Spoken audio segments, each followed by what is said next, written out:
আসসালামু আলাইকুম রহমতুল্লাহ বরকাত।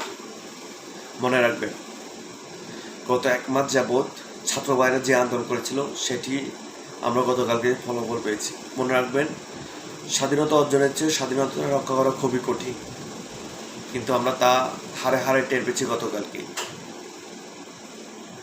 গতকালকে আমরা কি করেছিলাম? বিভিন্ন গণভবনে আমরা হামলা চালিয়েছি। আমাদের গণভবনগুলোতে, সংসদ ভবনে, থানায় আগুন দিচ্ছি, হামলা চালাচ্ছি, লুট করছি। আমাদের সনাতন ধর্মের ভাইদের বাসায় আমরা হামলা চালাচ্ছি, তাদের মন্দিরে আমরা হামলা চালাচ্ছি। এবং জঘন্যতম কাজ থেকে আমাদের বিরত থাকতে হবে। এছাড়া যার এক ডাকে আমরা 9 মাস যুদ্ধ করেছিলাম, যার এক ডাকে আমরা সবাই একসাথে হয়েছিলাম, তার বাসায় আমরা আগুন দিয়েছি, তার সকল স্মৃতি আমরা মুছে ফেলছি। কেন? আমরা ইতিহাস, আমাদের ভবিষ্যৎ প্রজন্মকে ইতিহাস জানানোর দরকার নেই? কেন আমরা তাদের বাড়িতে হামলা চালাবো? এমন জঘন্যতম কাজ থেকে আমাদেরকে সবাইকে বিরত থাকতে হবে। বঙ্গবন্ধু আমাদের সবারই আবেগ। কারো অপরাধের জন্য, কারোর জঘন্যতম কাজের জন্য আমরা কাউকে দোষারোপ করতে পারি না। আমরা আইন নিজের হাতে তুলে নিব না। বাংলাদেশে এখনো আইন ব্যবস্থা আছে,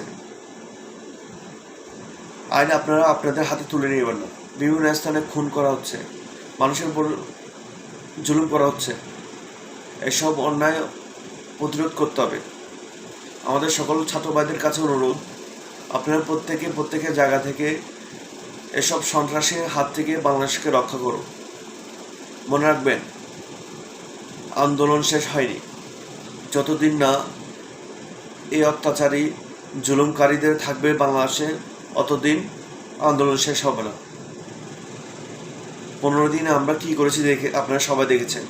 ভবিষ্যতে যারা আসবে তারা মনে রাখবেন, আপনারা যদি সেম আবার এই কাজটি করেন, 15 মিনিটও লাগবে না আপনাদেরকে দেশ থেকে বের করতে। এদের সবার, কারো একার না। আপনারা যেখানে সেখানে ভাঙচুর করবেন না, আইন নিজের হাতে তুলে নেবেন না। যারা জুলুম করেছে তাদের জন্য আইন আছে। দয়া করে আইন নিজের হাতে তুলে নেবেন না। আসসালামু আলাইকুম। সবাই ভালো থাকবেন, সবাই সচেতন থাকবেন।